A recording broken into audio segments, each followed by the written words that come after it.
पहली मर्तबा आपको टक्कर के लोग मिले हैं। कहते थे कि पहली बार टक्कर के लोगों से पाला पड़ा है।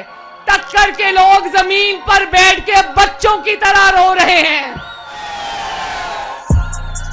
टैंकों के आगे लेटने का दावा करने वाले बार बार बिलक बिलक के रो रहे हैं। स्ट्रेटजी कैसे बनाई जाए कि अरशद शरीफ को इंसाफ कैसे दिया जाए। यहाँ पे इमरान रियाज साहब जो है उन्होंने बिल्कुल सही कहा कि सियासतदान जो है वो तो इस काबिल नहीं है कि वो सहाफ़ियों की ज़िंदगी के लिए ख़तरात करें, लेकिन वो कभी कभी सहूलतकार बन जाते हैं।